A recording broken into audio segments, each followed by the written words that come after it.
పరిశుద్ధ గ్రంథంలో నుండి సామెతల గ్రంథము 14వ అధ్యాయం 26వ వాక్యాన్ని చదువుకుందాం. యెహోవా యందు భయభక్తులు కలిగి ఉండుట బహుధైర్యమును పుట్టించును. దేవునికి స్తోత్రం. సొలొమోను మహారాజు తనకున్నటువంటి జ్ఞానము చేత ఈ మాటను రచిస్తూ ఉన్నాడు. ఏమనంటే, ఓ సంగమా, యెహోవా యందలి భయభక్తులు నీకు ధైర్యమును పుట్టిస్తాయి.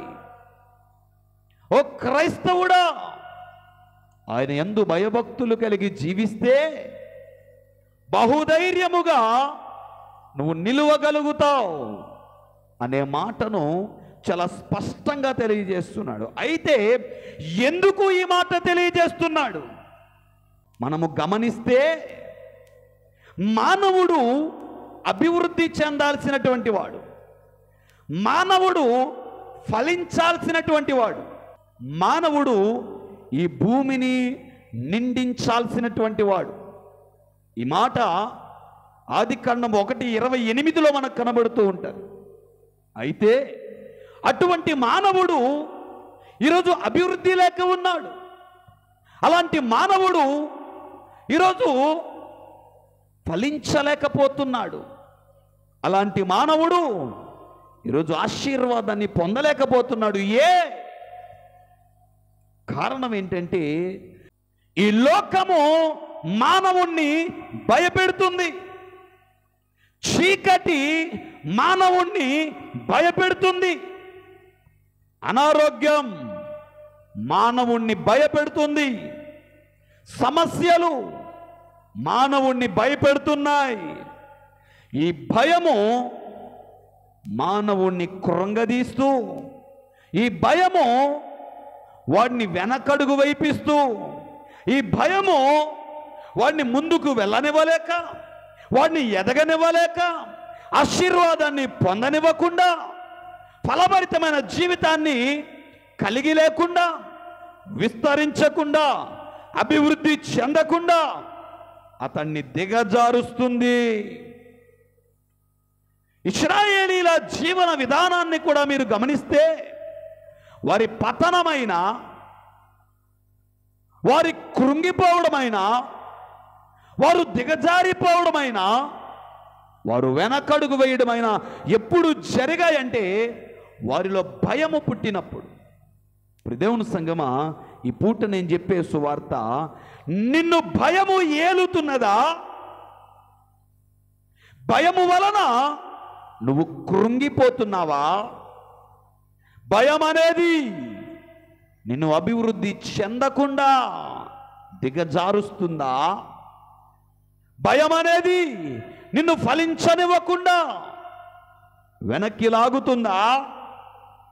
భయం అనేది నువ్వు ఆశీర్వాదాన్ని పొందకుండా నిన్ను కృంగదీస్తుందా? అయితే ఈ పూట భక్తుడు తెలియజేస్తున్నటువంటి మాట, రండి, యెహోవా యందు భయభక్తులు కలిగి జీవిస్తే అది మనకు బహుధైర్యమును పుట్టిస్తుంది. దేవునికి స్తోత్రం. హల్లెలూయా. ఈ పూట నేను కొన్ని విషయాలు మీ ముందుంచే ప్రయత్నం చేస్తాను. మానవుణ్ణి భయపెట్టేటువంటి విషయాలు మీ ముందుంచే ప్రయత్నం చేస్తాను.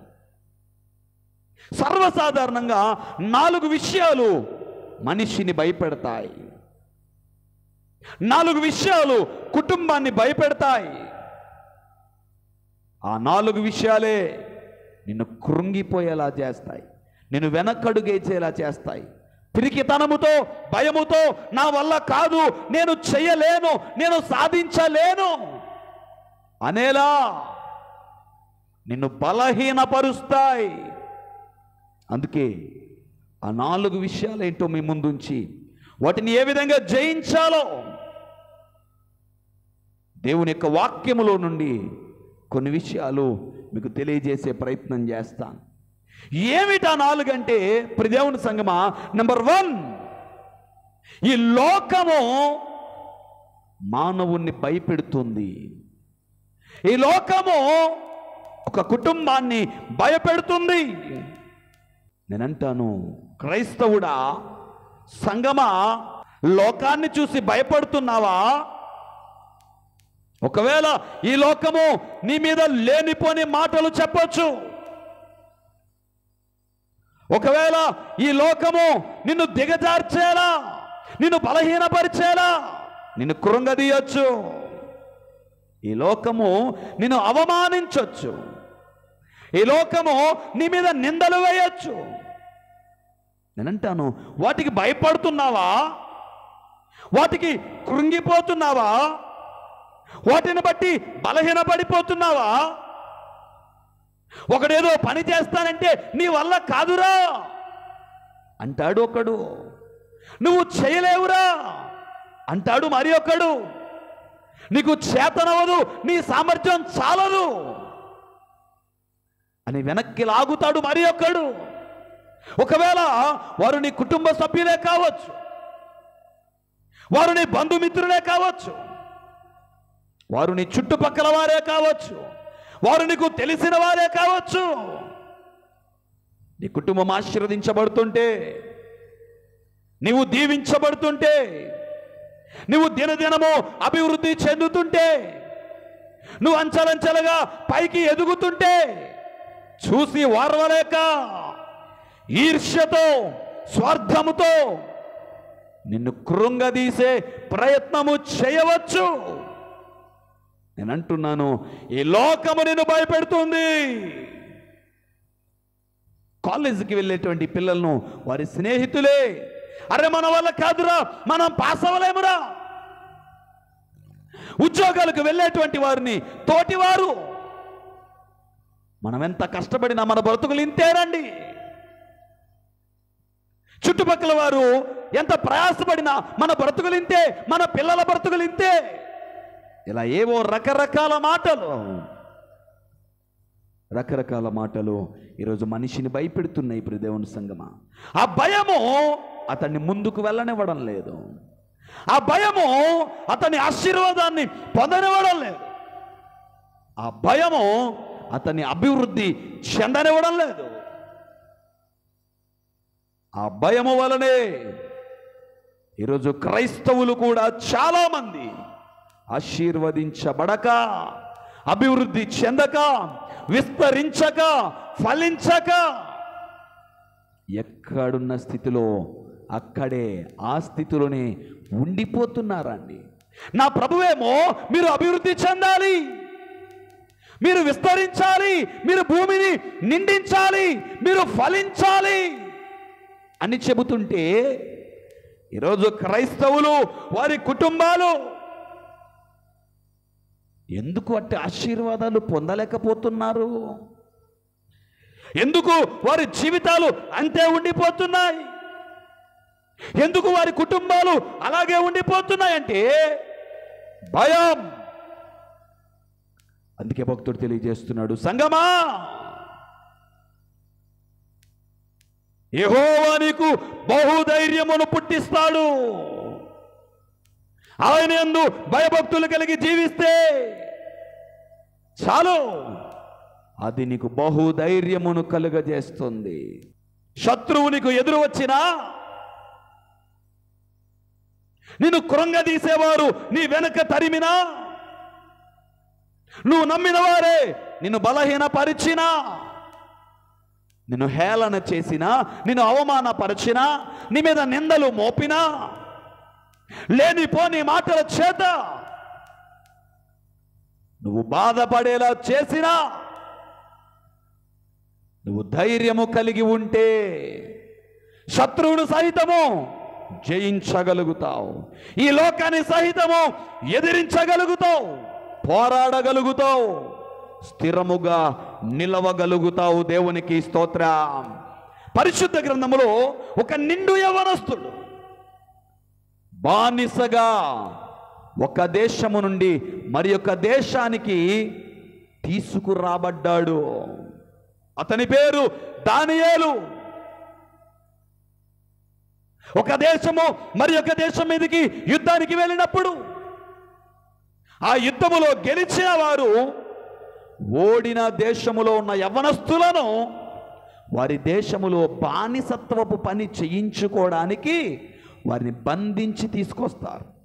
అలా బంధింపబడిన వారిలో ఒకడు, బాధింపబడిన వారిలో ఒకడు, చెరపట్టబడిన వారిలో ఒకడు, బానిసలలో ఒకడైనటువంటి దానియేలు. నేనంటున్నాను ప్రియదేవుని సంగమా, ఈ దానియేలు జీవితాన్ని మనం పరిశీలన చేస్తే ఒక బానిస ఎందుకు పనికిరానటువంటి బ్రతుకు జీవితం ఎంత భయంకరంగా ఉంటుందంటేనండి, అది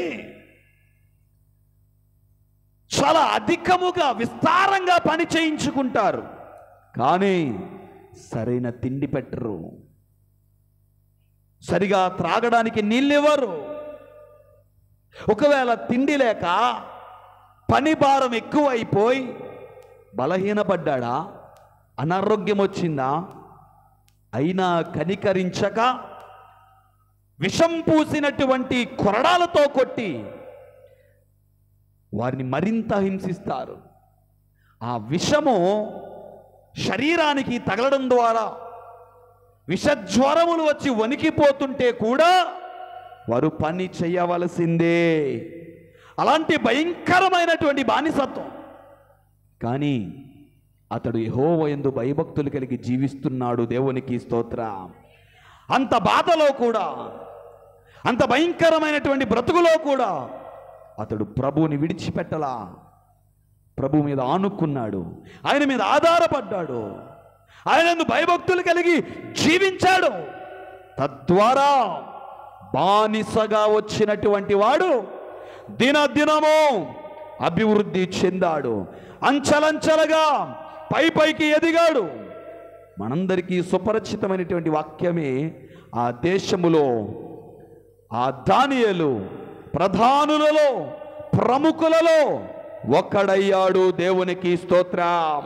హల్లెలూయా. ఇప్పుడు ఏం జరిగిందనంటే, ఎక్కడి నుండో వచ్చినటువంటి వాడు, బానిసగా వచ్చినటువంటి వాడు ఈరోజు మా దేశములో ప్రముఖుల్లో ఒక్కడైపోయాడు, ప్రధానుల్లో ఒకడైపోయాడు అని చూసి ఓర్వలేనటువంటి వారు ఈర్ష్యతో అతని మీద ఎలాగైనా కొన్ని నెపములు మోపాలని, లేనిపోని మాటలు చెప్పాలని, చాడీలు చెప్పాలని, అతని ఏ విధంగానైనా కృంగదీయాలని, దిగజార్చాలని, అతడు వెనకడుగు వేసేలా చేయాలని, అవసరమైతే ఆ దేశంలోని అతన్ని పంపించేయాలని, ఇంకా కుదిరితే అతన్ని చంపేయాలని ఎన్నో రకాల ఆలోచనలు కలిగి రాజుగారి దగ్గరికి వెళ్ళారు. వెళ్ళంటారు, అయ్యా,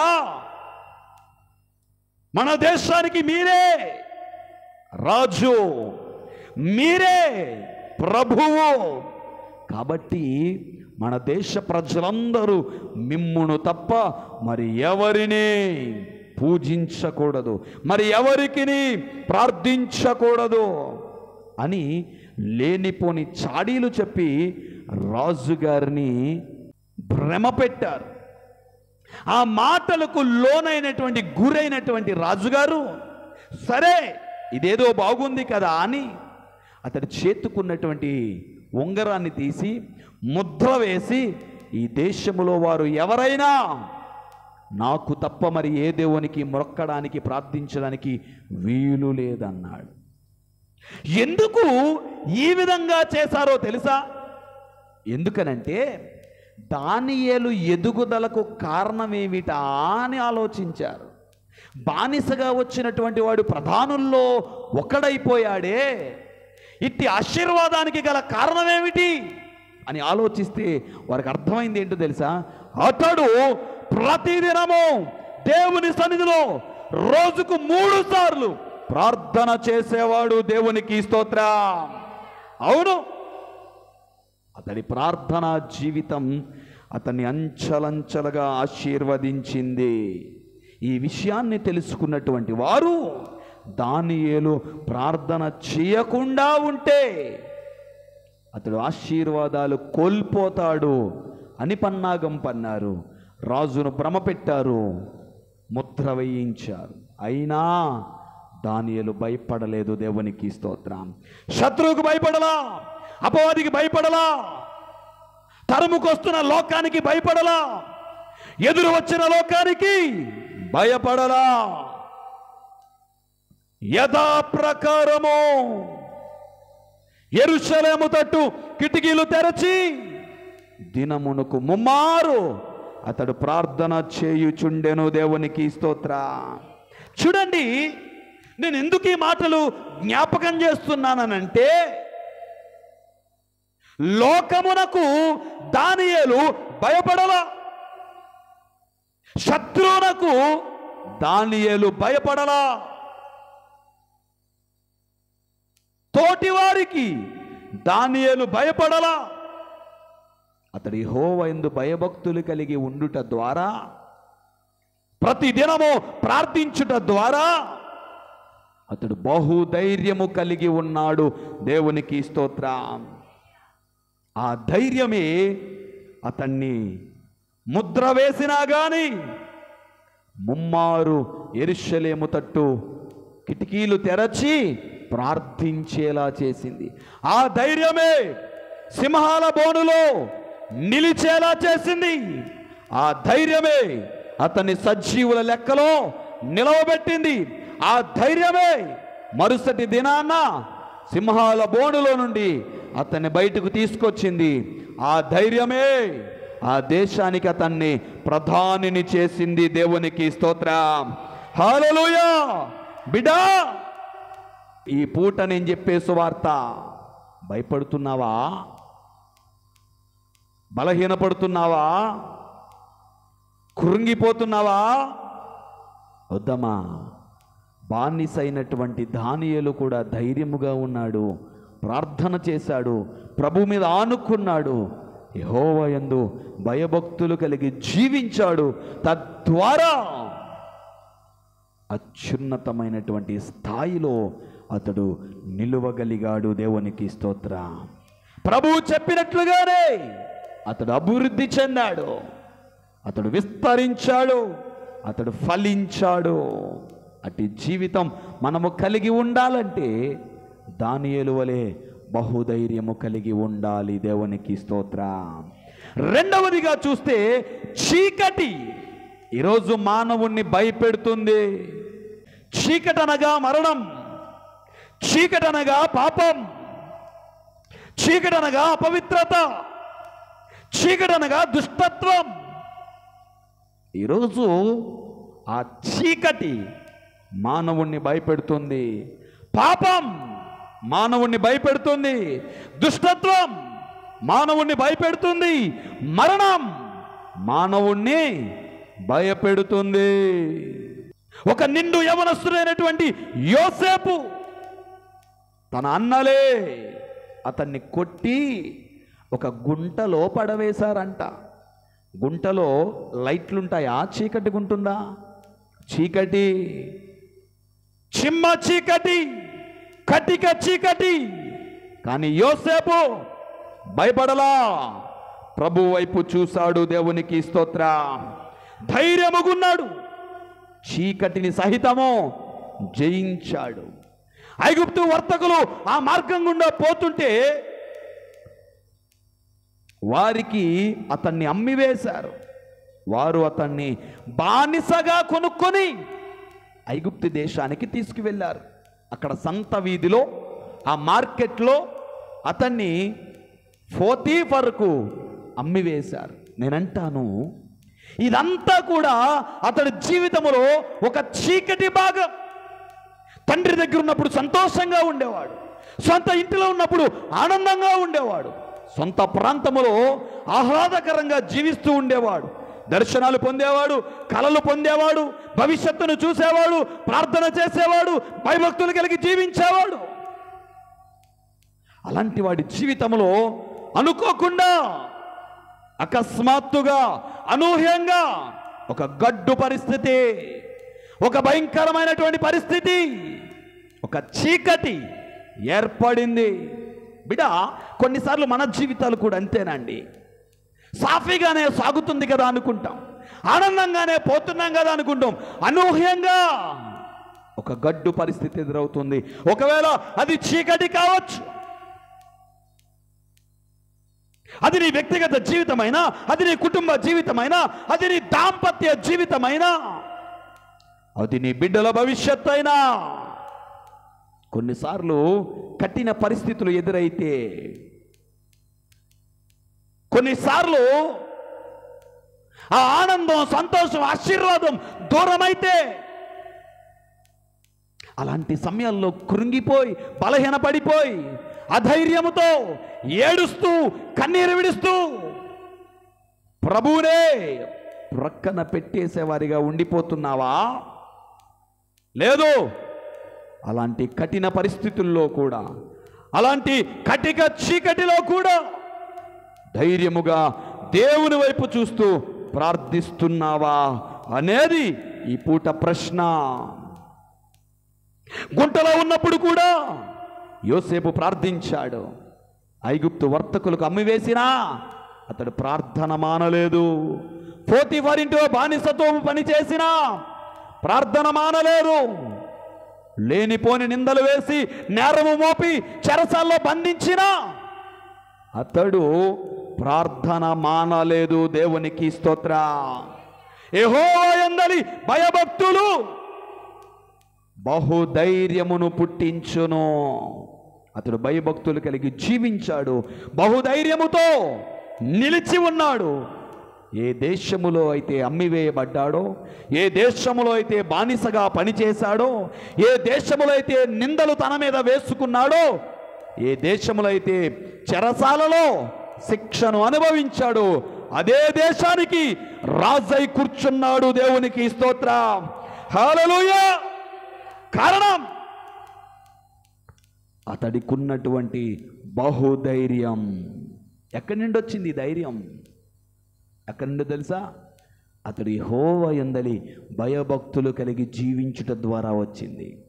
అతడు దేవుని సన్నిధిలో ప్రార్థించుట ద్వారా వచ్చింది. చీకటిలో కూడా అతడు వెలుగు కొరకు ప్రార్థిస్తున్నాడు. దేవునికి స్తోత్రం. కనుక ప్రియ దేవుని సంగమా, ఈ పూట నేను చెప్పే సువార్త, గడ్డు పరిస్థితులకు భయపడుతున్నావా? కుటుంబ పరిస్థితులు బాగాలేవని భయపడుతున్నావా? రా, యోసేపు వంటి కఠిన పరిస్థితులైనా, కటిక చిమ్మ చీకటైనా ఆయన మీద ఆనుకుందాం, ప్రార్థన చేద్దాం, బహుధైర్యముతో జయించి ఉన్నతమైన స్థానాన్ని సంపాదించుకుందాం. దేవునికి స్తోత్రం. మూడవదిగా చూస్తే, అనారోగ్యం మానవుణ్ణి భయపెడుతుంది. ఒక జ్వరం వచ్చిందా? భయం. చిన్న అనారోగ్యం వచ్చిందా? భయం. ఏమా ఇవాళ ప్రార్థనకు రాలేదే? కడుపు నొప్పండి, తలనొప్పండి, కాళ్ళు లాగుతున్నాయండి, తల తిరుగుతుందండి. చిన్న చిన్న బలహీనతలకు కూడా దేవుని సన్నిధిని అలక్ష్యం చేస్తున్నటువంటి ఈ రోజుల్లో, అనారోగ్యానికి భయపడిపోయి కురింగిపోతున్నటువంటి ఈ రోజుల్లో నా ప్రభు మాట్లాడుతున్నాడు. ప్రియ దేవుని సంగమా, దేవుని వాక్యం సెలవిస్తుంది కదా, మలాకీ గ్రంథము 4వ అధ్యాయం 2వ వాక్యములో, యెహోవా యందు భయభక్తులు గలవారగు మీకు నీతి సూర్యుడు ఉదయించును, ఆయన రెక్కల క్రింద మీకు ఆరోగ్యము కలుగును. దేవునికి స్తోత్రం. ఆయనను భయభక్తులు కలిగి జీవిస్తే ఆయన రెక్కల మాటను నిన్ను మరుగు చేస్తాడు, మహోన్నతుని చాటున నిన్ను నివసింపజేస్తాడు. అని అంటాడు కదా, ఆయన రెక్కల క్రింద ఆరోగ్యముందంట. ఒక దేశానికి రాజుగా ఉన్నాడు, అయినా మరణమతన్ని తరిమింది, మరణమతని కబలించింది. హిజ్కియా, నువ్వు మరణమవ్వబోతున్నావు అన్న వార్త అతనికి వినిపించింది. ఆ సమయంలో హిజ్కియా అనేటువంటి భక్తుడు కృంగిపోలేదండి. దేవుని సన్నిధికి వెళ్ళి కన్నీరు విడుచుచు ప్రార్థించుట ప్రారంభించాడు. దేవునికి స్తోత్ర. ఏం చేశాడండి? ప్రార్థించాడు. మనందరికీ సుపరిచితమైనటువంటి వాక్యమే ఇది. ఆ సమయంలో దేవుని వాక్కు హిజ్కియాకు వినబడి అంటుంది కదా, హిజ్కియా, నీ కన్నీటిని నేను చూచాను, నీకు మరి 15 సంవత్సరాలు ఆయుష్నివ్వబోతున్నాను. దేవునికి స్తోత్ర. నేను అంటున్నాను, ఈ పూట నువ్వు దేవుని సన్నిధికి రాగలిగితే, నువ్వు దేవుని సన్నిధిలో ప్రార్థించగలిగితే, అది ఎటువంటి అనారోగ్యమైనా నా ప్రభు స్వస్థపరుస్తాడు. దేవునికి స్తోత్ర. నా ప్రభు ఆరోగ్యం ఇస్తాడు. 12 సంవత్సరాలుగా రక్తస్రావంతో బాధపడుతున్న స్త్రీ దేవుని సన్నిధికి వచ్చింది, ప్రభువుని చేరుకుంది, ఆయన కలుసుకుంది. అన్ని సంవత్సరాల అనారోగ్యము నుండి విడుదల పొందింది. కనుక చిన్న చిన్న అనారోగ్యాలకు భయపడక దేవుని సన్నిధికి రాగలిగితే నా ప్రభువు నీకు ఆరోగ్యం ఇస్తాడు, నీకు ధైర్యం ఇస్తాడు. సంపూర్ణమైన ఆరోగ్యముతో, ఆయుష్తో నిన్ను స్థిరపరుస్తాడు. దేవునికి స్తోత్ర. 4వదిగా చూస్తే సమస్యలు ఈరోజు మానవుణ్ణి భయపెడుతున్నాయి. కష్టాలు వచ్చాయని కొంతమంది కృంగిపోతున్నారు, బాధలు వచ్చాయని కొంతమంది బలహీనపడుతున్నారు, సమస్యలని కొంతమంది కన్నీరు విడుస్తున్నారు. బిడా, కుటుంబాల్లో కష్టాలు, వ్యక్తిగత జీవితంలో బాధలు, కన్నీరు, దుఃఖము, వేదన నిన్ను కృంగదీస్తుంటే, నిన్ను బలహీనపరుస్తుంటే, నిన్ను వెనకడుగు వేసేలా చేస్తుంటే, నిన్ను ఎదగనివ్వక, నిన్ను అభివృద్ధి చెందనివ్వక, నిన్ను ఫలించనివ్వక, నిన్ను బలహీనపరుస్తుంటే నేనంటాను, రా ఆయన సన్నిధిలో ప్రార్థన చేద్దాం, ఆయన మీద ఆనుకుందాం. ప్రతి సమస్య నుండి ఆయన విడిపించగల సమర్థుడు. దేవునికి స్తోత్రం. Hallelujah. Jesus is the only solution for your problems. నీ ప్రతి సమస్యకు యేసే పరిష్కారం. మోయాబు దేశములో నివసిస్తున్నటువంటి రూతమ్మ,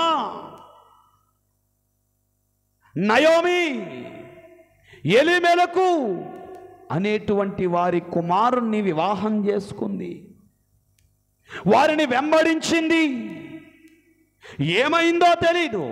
కొంతకాలానికే మామగారు మరణించారు, కొంతకాలానికే భర్త కూడా మరణించాడు, మర్దిగారు కూడా మరణించాడు. పురుషుని ఆధారము లేనటువంటి కుటుంబం అయిపోయింది. ఇక ముగ్గురే మిగిలారు, ముగ్గురు స్త్రీలే. పైపెచ్చు అందులో మరలా తోటికోడలు వారిని విడిచిపెట్టి వెళ్ళిపోయింది. ఇక మిగిలింది ఇద్దరే, ముసలిదైనటువంటి నయోమి, నిండు యవ్వన ప్రాయములో ఉన్నటువంటి రూతమ్మ. చాలామంది సలహాలు ఇచ్చారు. ఎందుకు వచ్చిన బతుకమ్మ ఇది నీకు? మీ ఇంటికి వెళ్ళిపోతే మీ నాన్న నీకు ఇంకొక పెళ్లి చేస్తాడు కదా, హ్యాపీగా బ్రతకొచ్చు.